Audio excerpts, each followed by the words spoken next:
Welcome to Shatter. Help me reach 5,000 subscribers. Support the video with a like and leave your thoughts in the comments. I didn't find out my marriage was replaceable in a fight. I found out in a joke. It was a Sunday night, the kind that pretends to be calm. Sarah was on the couch, phone tilted toward her face, thumb moving in the lazy rhythm I'd learned to ignore. I was at the kitchen counter, finishing a system diagram for work, the kind of thing no one notices until it collapses. She laughed. Not at me. At her screen. Later that night, I saw it myself. A post she'd shared to her public account. A meme about modern relationships. Something light, sarcastic, built for engagement. The caption was hers. Let's be honest. Husbands are replaceable.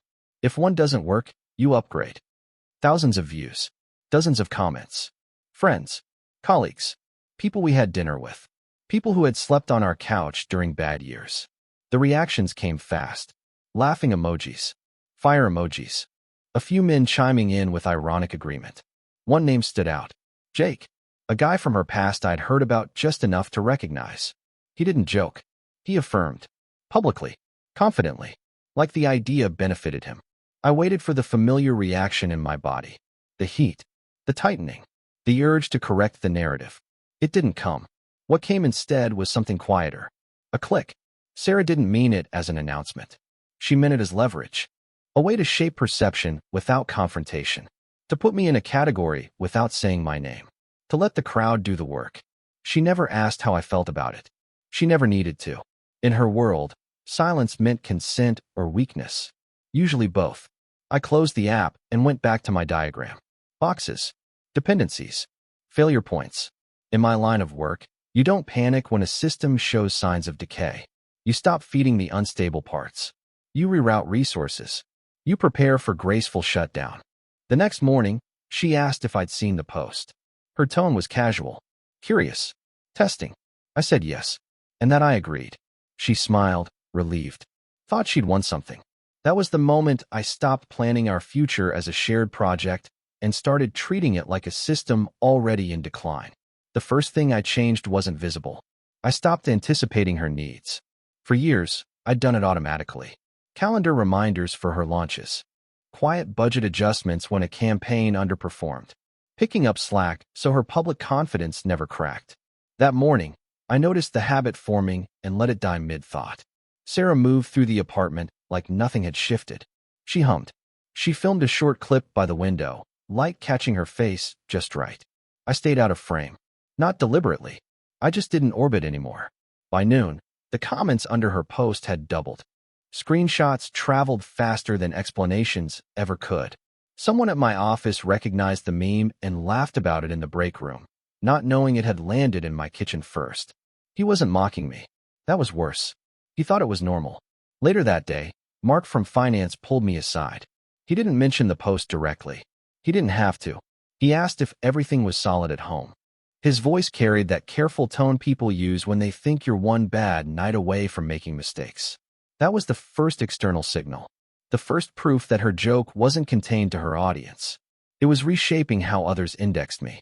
That night, Sarah asked if I was quiet because I was upset. She framed it as concern, but her eyes were already on her phone.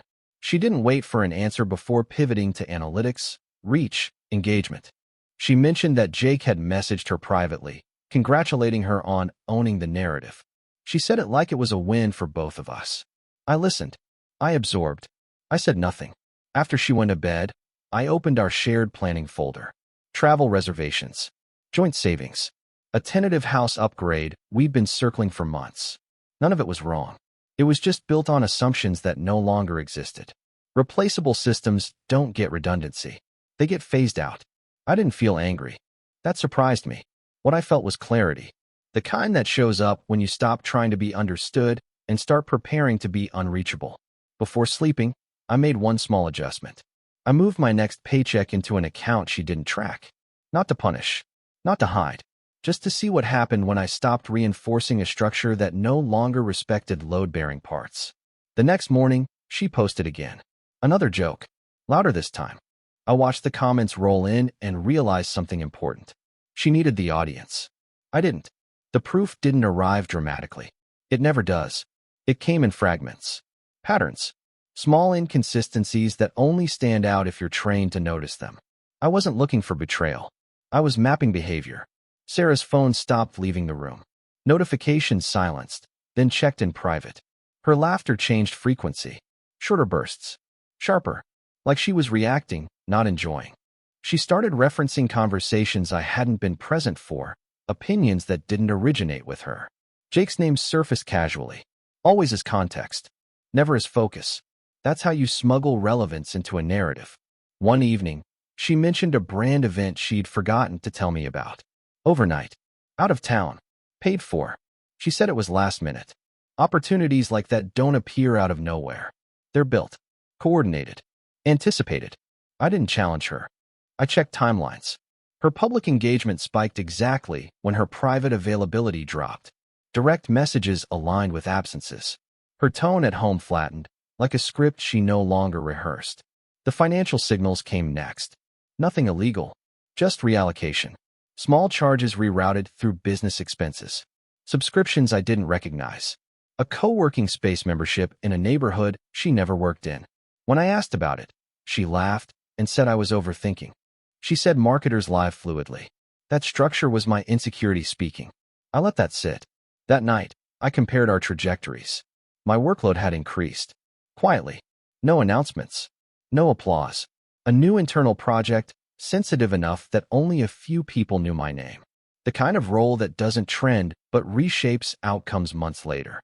Her world ran on visibility. Mine ran on leverage. I realized then that she wasn't cheating yet in the way people expect. She was auditioning, testing alignment, allowing the idea of replacement to feel normalized before making it physical. That's a psychological breach long before it's a bodily one. I didn't confront her with screenshots or timelines. Evidence isn't power if you don't know how to deploy it. And I wasn't trying to win an argument. I was trying to exit a position without triggering alarms. So I adjusted again. I canceled our upcoming vacation under the pretense of work uncertainty. I declined to attend her next event. I stopped correcting people when they assumed she'd be there alone. She noticed the absence, but misread it. She thought I was retreating emotionally, that I'd fold if she applied more pressure. What she didn't see was that every step she took toward the crowd gave me space to step away from the structure that had been quietly draining me. By the end of that week, I had what I needed. Not proof of betrayal. Proof of intent. The disappearance wasn't dramatic. That was the point. I didn't storm out or announce space. I simply stopped being available in the way she had taken for granted. No more midday check-ins. No last-minute logistics. No silent corrections when her plans conflicted with reality. The first visible change was my schedule. I started leaving earlier, coming back later, not evasive but precise. When she asked where I'd been, I answered factually and without detail. Meetings. Travel. Work streams she didn't understand and had never wanted to. Then I changed the financial rhythm. Joint expenses stayed covered, but the excess stopped flowing. No spontaneous upgrades. No soft landings. The shared account became exactly that. Shared, not supplemented. I booked a short work trip and didn't ask her to come. Not as punishment, as alignment. She was busy anyway, she said. Deadlines. Events. Jake's name appeared again, this time attached to a collaboration dinner with industry people I'd never heard of. While I was gone, I muted our shared calendar. I didn't turn it off. I just stopped checking it. For the first time in years, her life didn't automatically populate mine. She started calling more. Not panicked yet. Curious. The calls went unanswered when I was busy and returned hours later, calmly. Predictability shifted. Control slipped. From the outside, nothing looked wrong. That was the most unsettling part for her. There was no villain role for her to play against. No accusation to dismiss. No emotion to manage publicly. Her audience noticed before she did. People started asking why I wasn't around. Why she traveled alone. Why I no longer appeared in stories or photos. She laughed it off at first, framing it as independence. But independence needs contrast. And I was no longer providing it. I watched from a distance. Quietly. Like you watch a market react to the absence of artificial support. One night, she posted another joke. Something sharper. Less playful. About men who couldn't handle strong women. The engagement wasn't the same. The comments fractured. Some defended her. Others asked questions she couldn't answer without acknowledging me. That's when the tone shifted. She came home later than usual, energy off. She asked if everything was okay between us. The question wasn't about us. It was about her grip on the narrative. I told her everything was fine, and I meant it. That night, I slept deeply. Not because things were resolved, but because they were finally moving without my constant intervention. She thought I was pulling away. What she didn't understand was that I had already stepped outside the system and was watching it recalibrate without me. I never contacted Jake. That assumption alone kept me invisible. People like him expect confrontation. They measure worth through reaction. Silence, to them, feels like permission. That's why they overextend. I didn't need access to him. I needed context. Jake's online presence was loud but sloppy. He built authority through frequency, not depth. Every post contradicted the last. Every win required witnesses. That kind of person always leaves seams. I noticed that his credibility was tied to borrowed proximity. He commented early, aggressively, on Sarah's posts, aligning himself with her audience. He framed himself as supportive, insightful, indispensable. Not romantic. Not yet. Strategic. At the same time, he advertised partnerships he didn't fully control. Claimed leadership roles that weren't documented. Promised outcomes that depended on other people staying quiet. I didn't expose him. I didn't warn anyone. I didn't even mention his name. I simply stopped buffering Sarah's professional world from reality. When she asked me to quietly review a contract tied to one of his collaborations, I declined. Not emotionally. Logistically. I said my workload wouldn't allow it. She looked surprised. That had never been an issue before. When she hinted that my presence at an upcoming dinner would help set the tone, I said she didn't need me there. I meant it. And so did everyone else. The dinner happened without me. So did the follow-up conversations. So did the misalignments. Within days, questions started surfacing in her circle. Nothing accusatory. Just uncertainty. People asking for clarification. For verification. For details Jake couldn't provide without unraveling the story he'd built. I watched the ripple effect quietly. No fingerprints. No credit. Sarah noticed the shift, but misattributed it. She thought the audience was fickle, that algorithms had changed, that visibility required more effort. So she pushed harder. And the harder she pushed, the more obvious the cracks became. Jake stopped commenting publicly. His tone shifted. Defensive now. Explanatory. The kind of energy that signals retreat without admitting it. I didn't feel satisfaction. Just confirmation. By removing myself as stabilizer, I'd allowed the system to test itself under real conditions. It failed faster than I expected. One evening, Sarah asked why things felt heavier lately.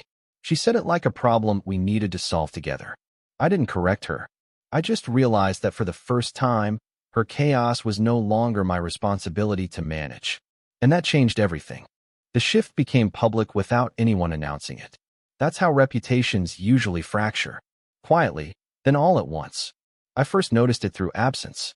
Invitations that used to include both of us started arriving addressed only to Sarah. Not out of respect. Out of uncertainty. People didn't know where I stood anymore, so they stopped assuming alignment. At a small industry mixer she attended alone, someone asked where I'd been lately. Not casually. Carefully. The kind of question that scans for instability. She answered with humor, framing it as independence again. The laugh landed late. Another friend mentioned seeing my name attached to a closed-door project.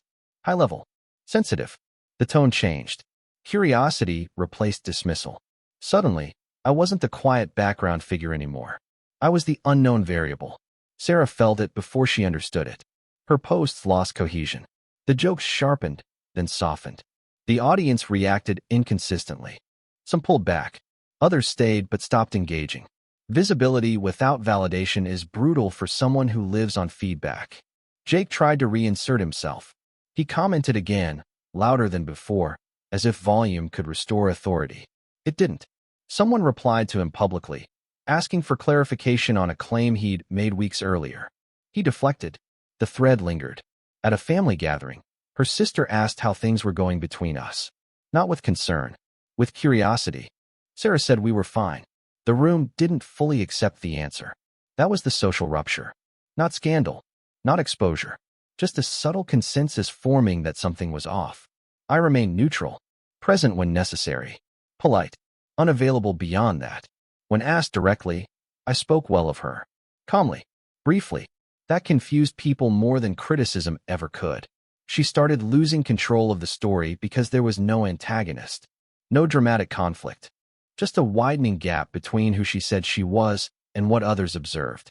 One night, she scrolled silently beside me, tension radiating. She asked if I thought people were judging her. The question wasn't about them. It was about whether I still buffered her from consequence. I said people notice patterns. Nothing more. That answer unsettled her more than anger would have. Because patterns don't argue back. They just accumulate. And by then, the pattern was clear. She had tried to leverage the crowd. The crowd had started watching instead. Isolation doesn't announce itself. It settles in when the noise stops working. Sarah began noticing the gaps where reassurance used to be. Messages left on read longer than usual. Friends replying with delays instead of enthusiasm. Invitations that came with conditions instead of certainty. At home, she started hovering near me without engaging. Sitting closer. Asking indirect questions. Offering updates I hadn't requested. It was the first time in years she'd needed something from me that wasn't logistical. I stayed steady. Not cold. Not warm. Just unavailable in the ways that mattered to her. She tried to pull me back into alignment by sharing concerns. Jake had miscommunicated something publicly. A brand deal had stalled. A collaborator had gone quiet. She framed it as stress, not consequence. I listened without fixing. That unnerved her. In the past, my silence would have meant retreat. Now it meant presence without participation. I was there, but I wasn't carrying weight that wasn't mine. Her social world thinned. Not dramatically, just enough to be felt. The kind of thinning that makes you question your footing without giving you a clear enemy to blame. One evening, she scrolled through her feed and paused on an old photo of us. A candid shot from years ago, before the audience, before the performance. She didn't show it to me. She just stared longer than necessary. That was the first crack I recognized as internal. She began asking about my schedule again. Not to coordinate, to locate, to understand where I was investing time and energy now that it wasn't flowing toward her. I didn't elaborate. The irony was sharp. She'd wanted independence, visibility, validation beyond our marriage. Now she was feeling what it cost to decentralize your anchor. Jake faded completely. No announcement. No fallout. Just absence. The kind that reveals how little substance was there to begin with. Sarah noticed. She didn't mention his name anymore. At a small gathering she attended alone, someone asked if we were still solid. She answered yes too quickly. The room moved on, unconvinced. Later that night, she asked if I still believed what I'd said weeks earlier. About agreeing that husbands were replaceable. I told her replacement depends on value. I didn't explain further. She went quiet after that. Not defensive, not performative. Alone. And for the first time since this started, she wasn't looking outward for answers. She was looking at me and realizing I was already somewhere she couldn't reach without changing how she stood in the world. The confrontation didn't happen the way she'd imagined. There was no explosion, no late-night confession, no dramatic reveal timed for maximum emotion. It happened on an ordinary evening, the kind that usually dissolves into routine without leaving a mark. She waited until the apartment was quiet. No phone in her hand this time. No audience buffering her reactions. Just space. She said she felt like she was losing me. Not accusing. Assessing. I didn't deny it. I didn't confirm it either. I let the silence hold its shape long enough for her to understand that this wasn't a misunderstanding that could be cleared up with reassurance. She asked when it started. When I checked out, I told her it wasn't a moment. It was a sequence. She pressed for specifics. Something she could apologize for. Something she could reframe. People like her need a lever. A clear mistake they can repair publicly and move past. I didn't give her one. I said I'd adjusted to the information she'd shared about how she viewed marriage. Publicly. Repeatedly. She said she'd been joking. That it was content. That everyone exaggerates online.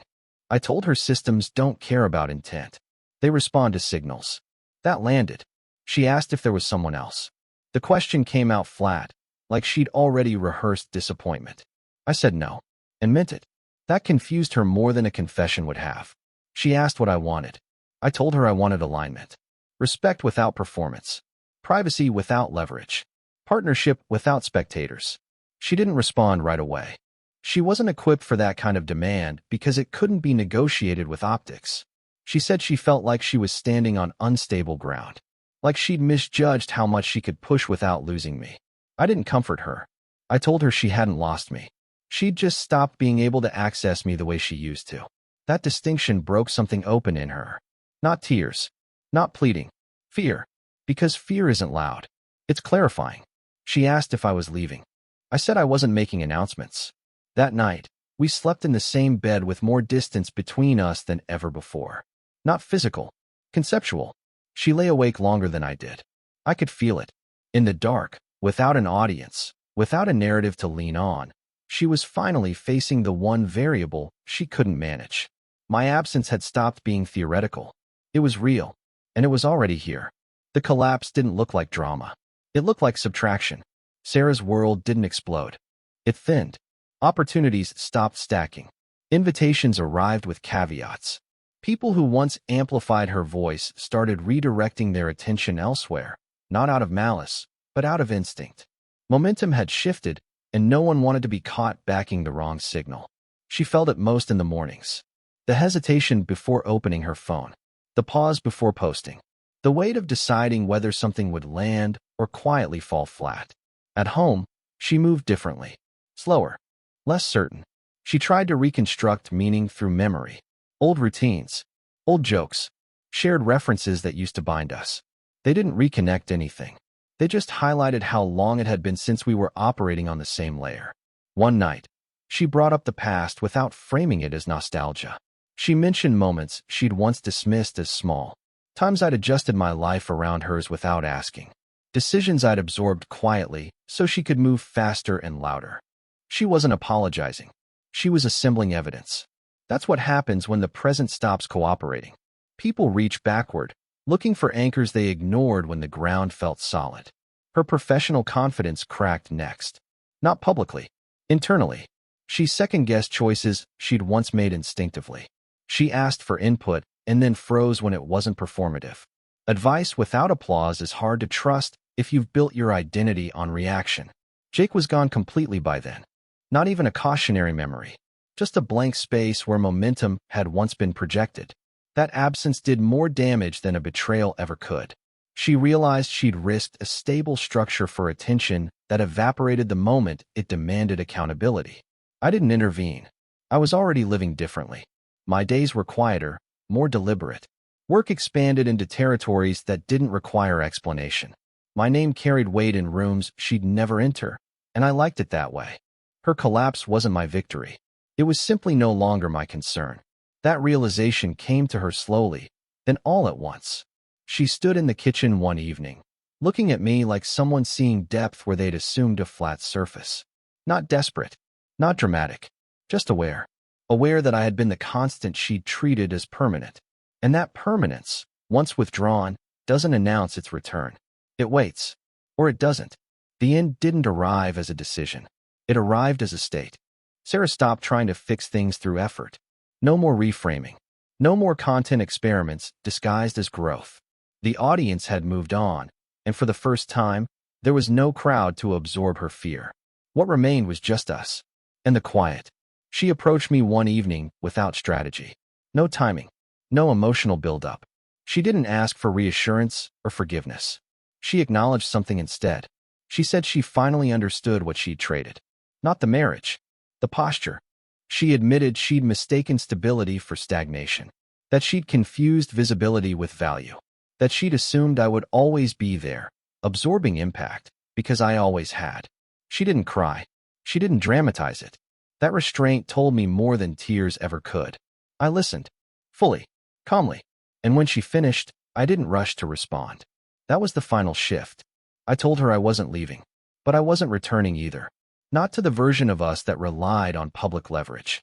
Not to a dynamic where respect was conditional on reaction. Not to a marriage that existed partly for display. I told her if there was anything left to build, it would be quieter. Smaller. Slower. Invisible to everyone else. No jokes. No performances. No narratives crafted for approval. Just alignment.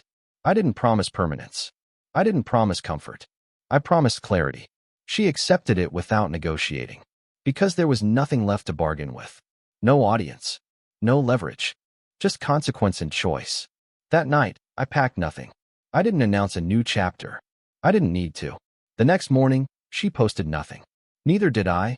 Weeks later, someone asked if we were still together. I said yes, but not the way they meant. Because I hadn't disappeared. I had just stopped showing up where I wasn't respected. And this time, if I stayed, it would be on terms that didn't require explanation. Not to her. Not to anyone. What would you have done in my place? If the story hit you, leave a like. And don't forget to subscribe. It only gets stronger from here.